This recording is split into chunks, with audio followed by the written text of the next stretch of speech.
Muy buenas noches, chicos. Vamos a empezar estas dos últimas sesiones en cuestión del seminario de finanzas.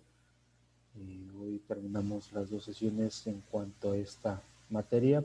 En principio, recuerden que les comenté que tiene una duración de 3 semanas la asignatura y ya posteriormente, obviamente ya que regresemos al mes de enero, seguiremos viendo más asignaturas. Ya les estaré enviando en su determinado momento, pues obviamente la asignatura que vamos a ver a partir del mes de enero. De hecho, ya les había comentado en la primera sesión, les proyecté cómo iba a estar en este caso la asignatura de materias. Recuerden que como es un módulo es bueno, es más que nada una cuestión de tutorías, no cambian en cuestión de maestros, como en un horario escolarizado, un horario de fin de semana. Aquí obviamente eh, lo manejamos como tutor, yo soy tu tutor y estoy a cargo de impartirles todas las materias de este cuatrimestre. Entonces, el día de hoy vamos a cerrar la materia de seminario de finanzas, vamos a ver unos temas que tengamos pendientes todavía y posteriormente pues ya estaremos cerrando la materia correspondientemente. Ok, entonces les voy a compartir pantalla.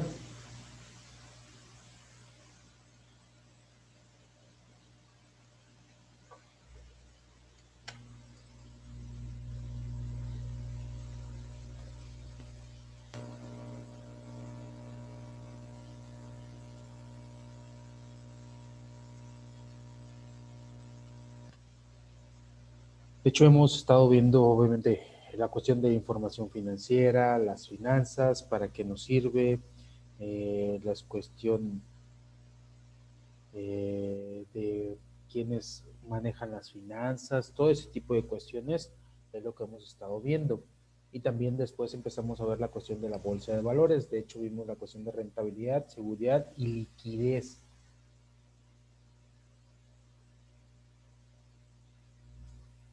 Entonces vamos a ubicarnos en ese tema que fue donde nos quedamos inicialmente la última clase, la última sesión de la semana pasada.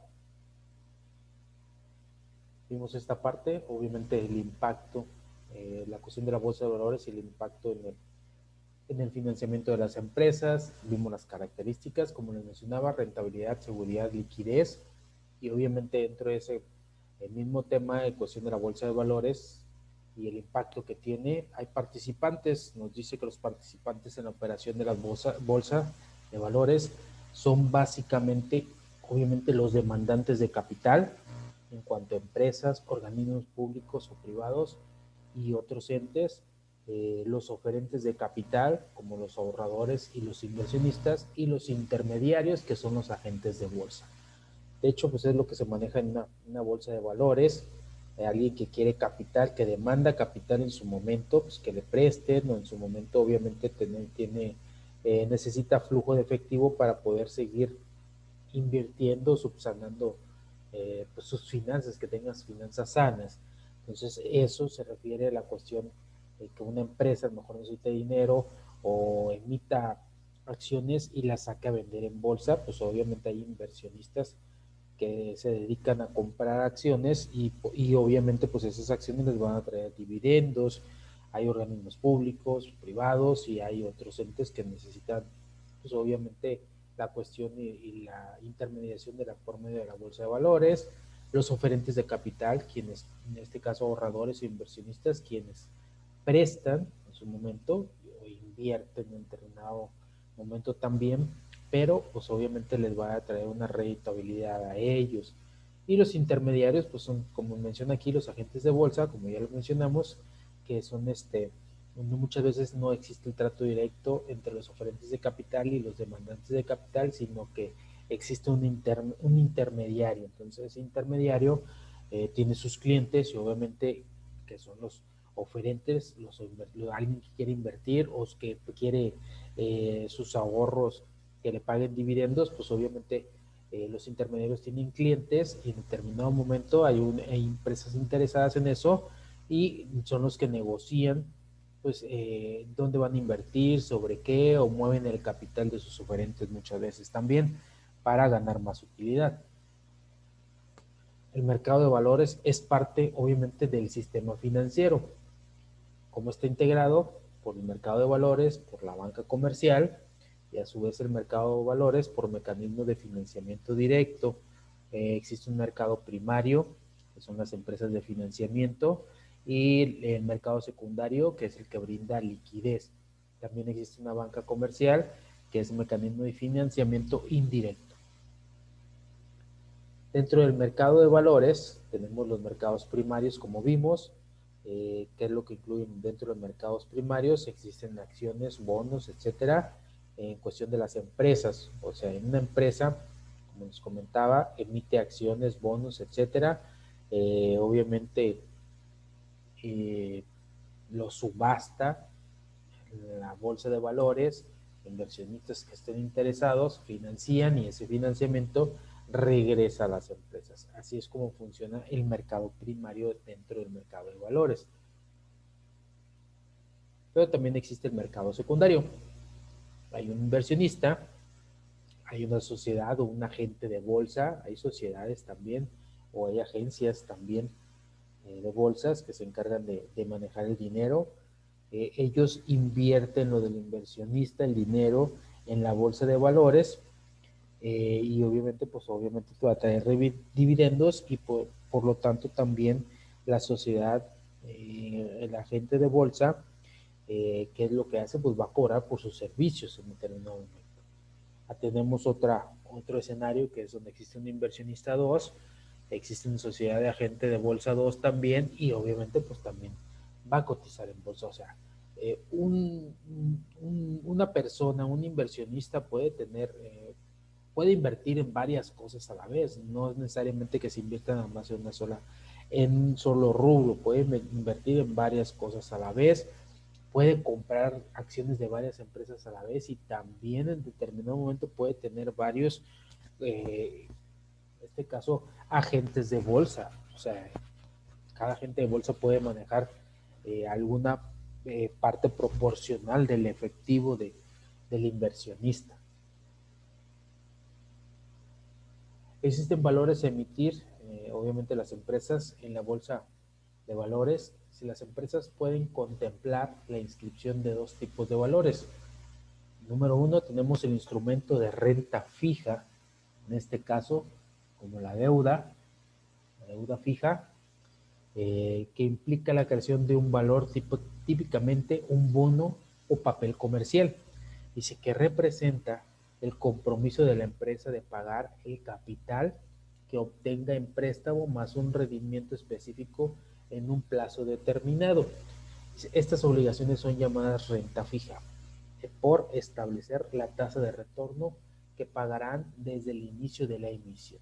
Y tenemos un instrumento de renta variable que nos dicen que son acciones en sus diversas clases y son representativas de la propiedad de la empresa y su valor en el tiempo está determinado principalmente por el desempeño de la empresa y su gestión. Las acciones constituyen una herramienta muy apreciada para la evaluación del valor real de la empresa. Entonces tenemos dos tipos de instrumentos. Si quién gana, ¿qué gana la empresa al participar en la bolsa de valores? Obviamente calidad de gestión.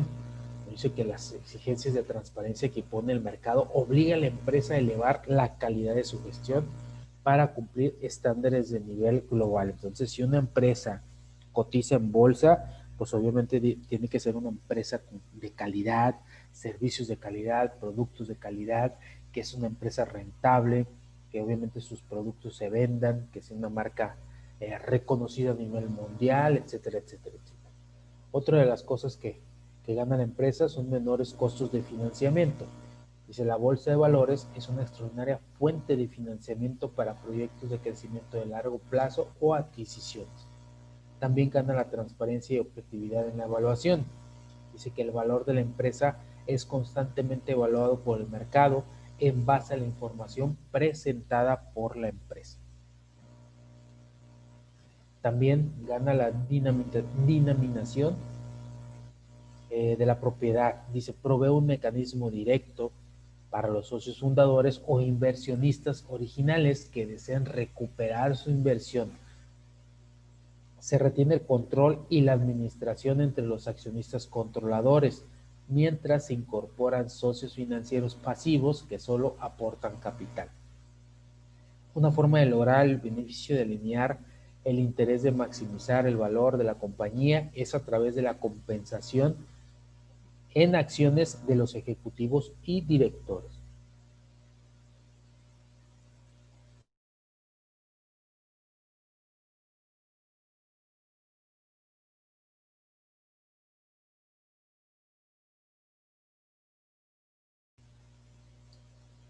Otra de las cuestiones que gana la empresa es en mejores perspectivas a largo plazo. Dice, por todo lo anterior, es fácil comprender que el pronóstico de resultados a largo plazo mejora significativamente para las empresas que emiten acciones.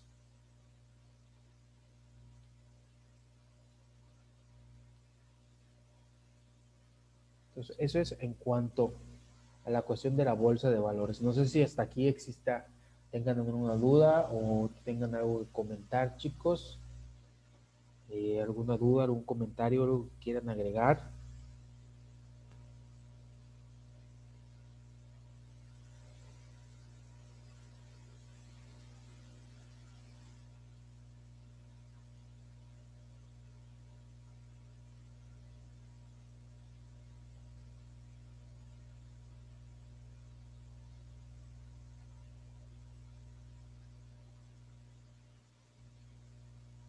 ¿Nadie?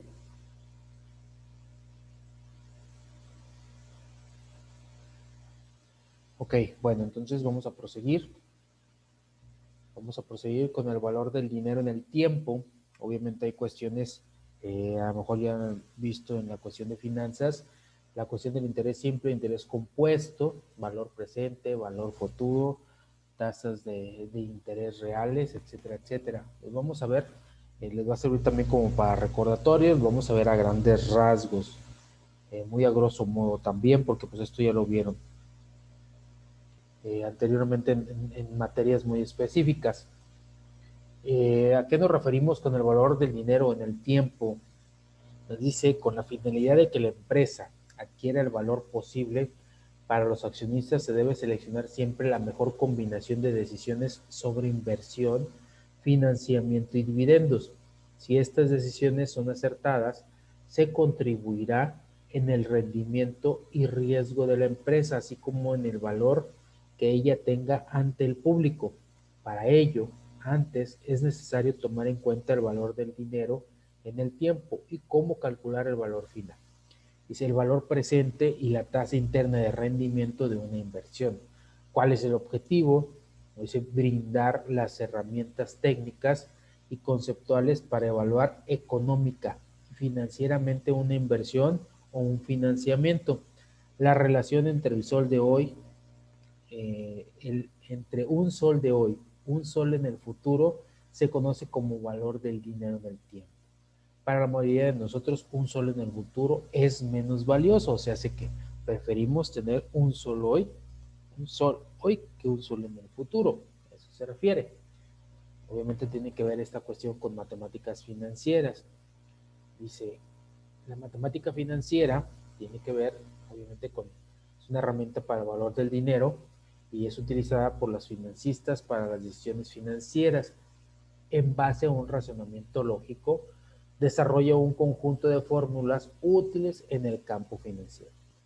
Nos permite proyectar en números el valor presente del capital futuro. Y obviamente dentro de esta cuestión también existe el interés. Nos dice que el interés es un pago que se hace por el uso del dinero. Para que el deudor pueda usar el préstamo, es preciso que transcurra el tiempo. El monto del interés depende de la magnitud del capital prestado, la tasa de interés, el tiempo de duración de la operación, el riesgo del negocio en donde se invierte el capital prestado, las variables de carácter económico, político y social que influyen en el riesgo del negocio. Entonces, eso se refiere a la cuestión de interés y obviamente el interés pues lo vamos a sacar, en este caso lo vamos a calcular mediante herramientas utilizadas que son las matemáticas financieras.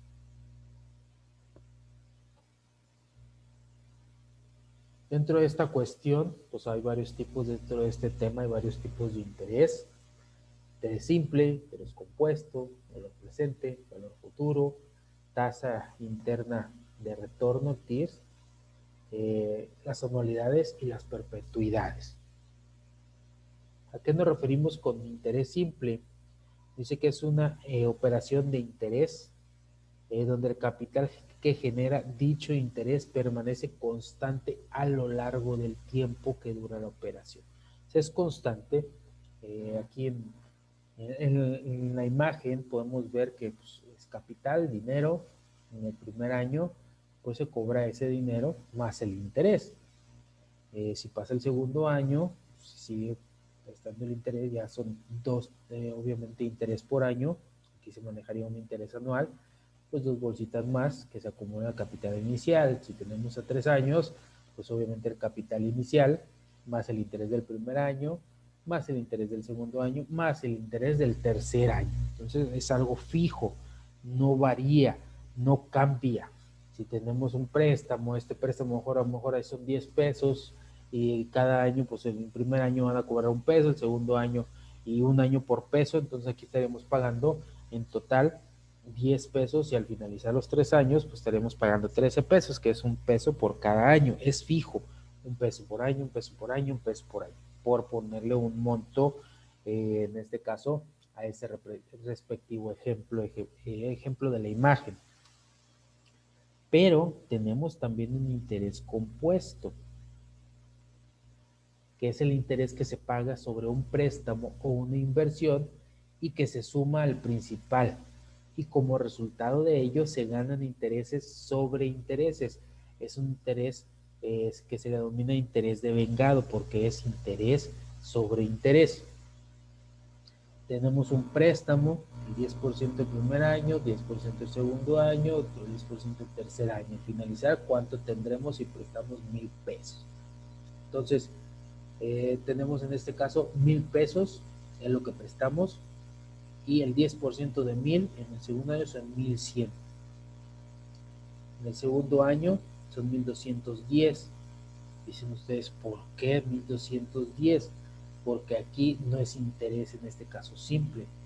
En este caso serían, si lo vemos como un interés simple, serían 1,100 el primer año, 1,200 el segundo año y 1,300 el tercer año, o sea, se sumarían a más 100. Pero aquí no, aquí en el primer año obviamente es el 10%, o sea, son 1,100, pero en el segundo año se calcula el 10% de los 1,100, que son, en este caso ya no serían 1,100, serían en este caso 110. Entonces tenemos, ya no debemos 1,000, ya debemos, para el primer año debemos 1,100 y le sumamos el interés que son 110. Entonces al segundo año ya debemos 1,210. Igual se calcula el 10% sobre los 1,210 que nos arroja un resultado de 121.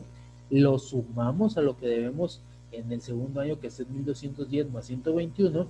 Entonces al finalizar el tercer año ya deberíamos la cantidad de 1,331. Entonces así es como se saca esa situación. Obviamente el P es el préstamo, N en la cuestión es el número de años, el I es el porcentaje, es el interés, y debemos de calcular el capital final o el flujo de la deuda. La fórmula para, obviamente, sintetizar toda esta cuestión sería: el flujo es igual al préstamo, 1 más el interés más I elevado a la N. N es el número de periodos de tiempo, en este caso, a los que se va a invertir en determinado momento como tal.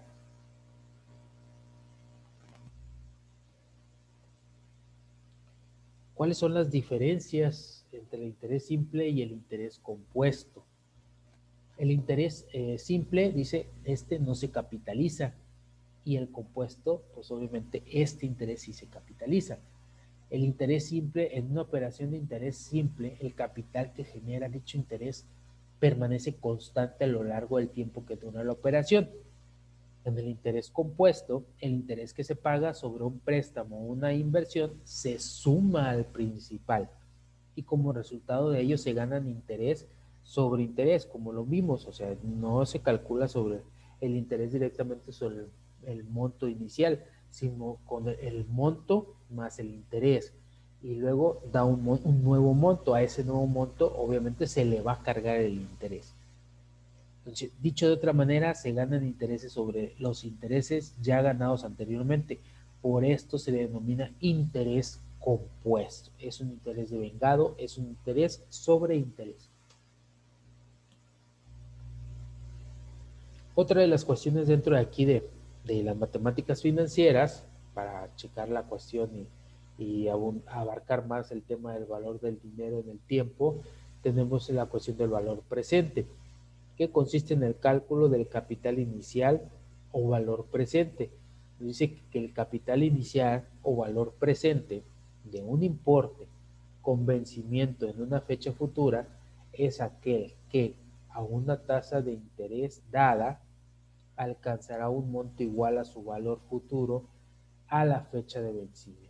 Entonces tenemos la fórmula para calcular el valor presente, que es P, que obviamente el valor presente de S, el capital final de efectivo o valor futuro, y que divide a 1 más el interés, tasa de interés simple por periodo, multiplicado por el número de periodos que dura la operación, días, meses, trimestres, anualidades, etcétera, etcétera, etcétera.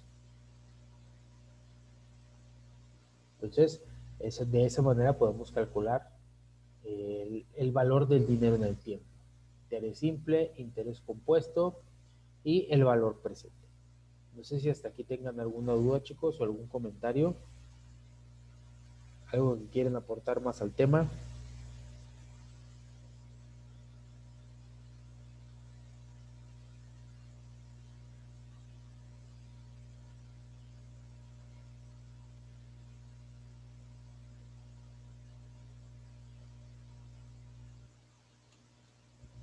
Ok, otra cuestión dentro de las finanzas también son los estados financieros de una empresa. ¿A qué nos referimos con estados financieros? Obviamente a la cuestión del balance general, estado de ganancias, de pérdidas y ganancias, estado de ganancias y pérdidas, estados de cambio en el patrimonio neto o estado de flujo de efectivo. Y obviamente esto nos sirve, como lo platicamos anteriormente, nos va a servir en determinado momento para la toma de decisiones asertivas dentro de la empresa. Dice, los estados financieros tiene como fin último estandarizar la información económico-financiera de una empresa de manera tal que cualquier persona con conocimientos de contabilidad pueda comprender la información que en ellos se ve reflejada. Dice, los estados financieros permiten obtener información para la toma de decisiones no solo relacionada con aspectos históricos, cuestión de control, sino también con aspectos futuros, o sea, la planificación. Dice, analizando los estados financieros, uno obtiene información referente a las inversiones realizadas por la empresa, sus obligaciones y el monto financiado por los accionistas, el flujo de dinero que se da en la empresa y el nivel de liquidez, rentabilidad y la magnitud del autofinanciamiento de la empresa. Obviamente también el desempeño y su salud financiera de la empresa de manera sumarizada y en un formato fácil de leer. Y también nos presentan una visión global de las actividades financieras, de inversión y operación de la empresa. Obviamente tenemos una visión global, financieras, inversión, operación. Obviamente, cómo podemos tomar decisiones o cómo podemos proyectar toda esa cuestión de visión global, cómo lo podemos enmarcar mediante un balance general, estado de pérdidas y ganancias, un estado de patrimonio neto o un estado de flujo de efectivo. ¿Quiénes usan los estados financieros? Obviamente tenemos personas interesadas o entes interesadas dentro de la institución.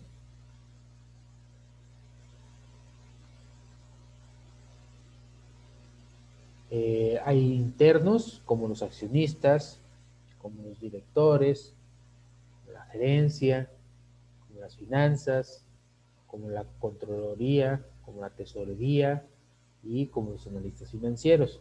Y obviamente hay externos, personas que les interesan, personas o entidades, instituciones, etcétera, que les interesan obviamente ver la situación financiera de una empresa, como los bancos, como entidades reguladoras, ministerios de Economía y Finanzas, proveedores, auditores externos, consultores financieros y fiscales y competidores.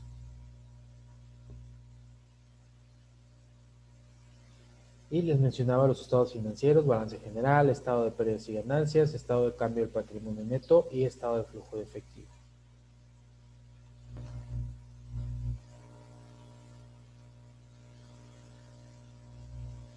¿Qué es el balance general? Nos dice que el balance general muestra la situación financiera de la empresa.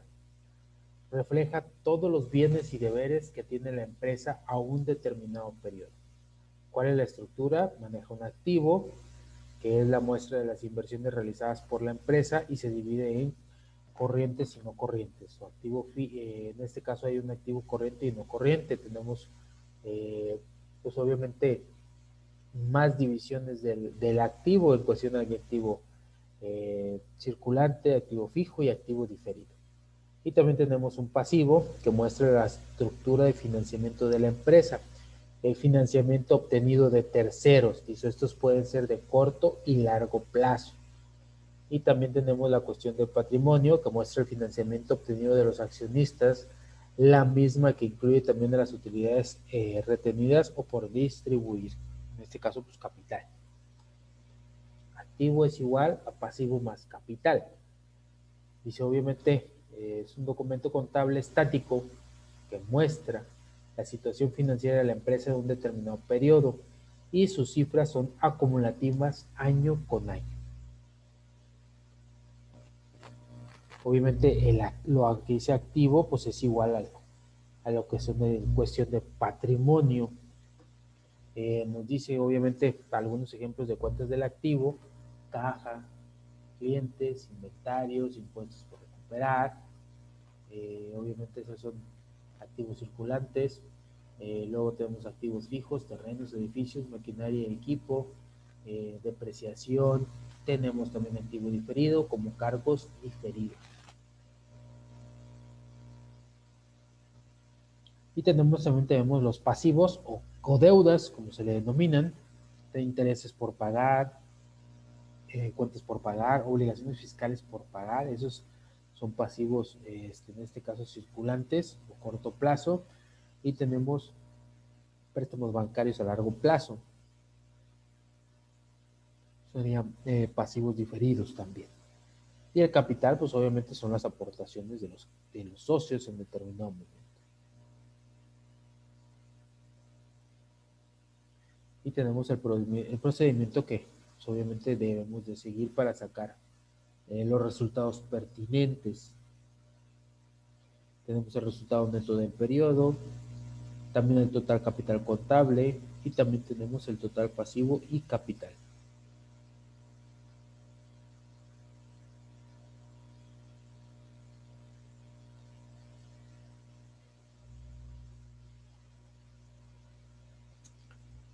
Ok, ¿alguna duda, algún comentario, chicos, en cuestión del balance general? De hecho, esto es muy sencillo, más que nada un recordatorio de lo que ya han visto también ustedes, por eso pues, las materias se llaman en este caso pues, seminario de finanzas, es ver también ya muy eh, no generalizadamente, sino muy englobadamente la cuestión de lo que han visto en matemáticas financieras, a lo mejor en otras materias que vayan en relación con matemáticas financieras, finanzas, contabilidad, etcétera. Por eso es la denominación ahorita de seminario de finanzas. Ok, otro de los estados financieros que tenemos es el estado de pérdidas y ganancias. Dice, este estado financiero refleja la situación económica de la empresa y muestra tanto los ingresos como los egresos que realizó la empresa para finalmente obtener una utilidad. refleja las ventas netas, el costo de ventas, los gastos tanto administrativo como de ventas, etcétera, etcétera, etcétera, etcétera. Y también se deduce el impuesto a la renta.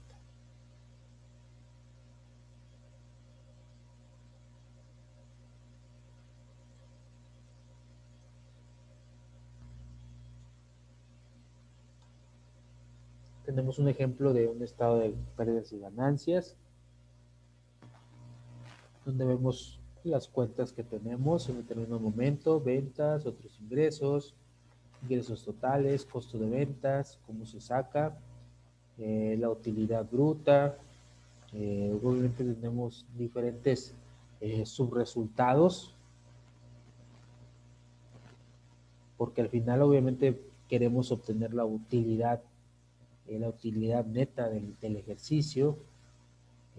Tenemos otras cuestiones como los gastos de operación, de administración, de ventas.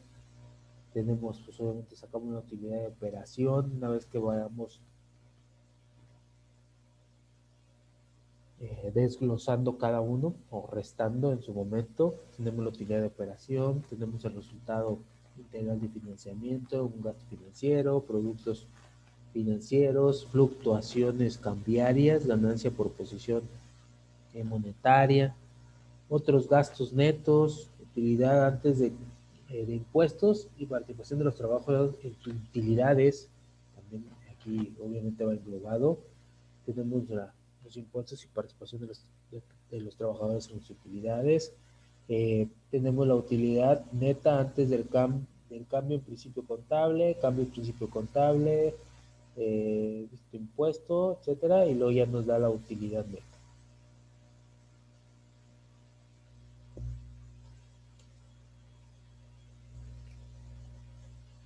¿Alguna pregunta con el estado de pérdidas y ganancias?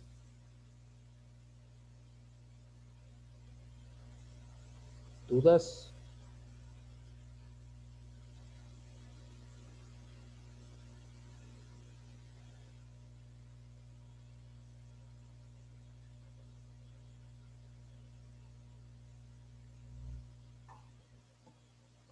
Ok, entonces proseguimos, pasamos al siguiente. Tenemos los estados de cambio en el patrimonio neto. Dice, ¿a qué se refiere con esta situación? Dice que muestra las variaciones ocurridas en las distintas partidas patrimoniales durante un periodo determinado. Dice, muestra la situación financiera de la organización en lo referente a las variaciones que ha habido en un periodo en las partidas del patrimonio, porque es importante analizar este tipo de estados, un estado financiero también. Dice que este estado es de suma utilidad para el analista, que desea descubrir el factor que determinó el cambio del monto del capital social en un determinado periodo. Dice, es importante porque, por ejemplo, es diferente el incremento del capital por mayores aportes de efectivo que por el incremento por capitalizaciones de resultados acumulados. Dice, debemos resaltar que el incremento del capital no solo será suscrito, sino también pagado. Dice, algunas empresas, a fin de que la institución financiera les otorgue el crédito, incrementan el capital social por nuevos aportes, pero solo depositan efectivamente una parte. Dice, mejorando así su situación de endeudamiento de manera artificial.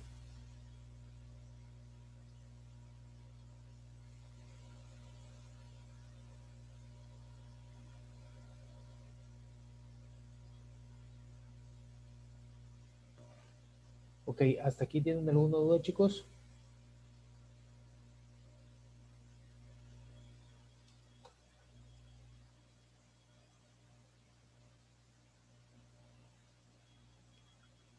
¿Alguna duda o algún comentario? Ok, entonces si no hay dudas ni comentarios, en unos momentitos más les voy a mandar el link de la segunda sesión y nos vemos un poquito más adelante. Muchas gracias por su atención.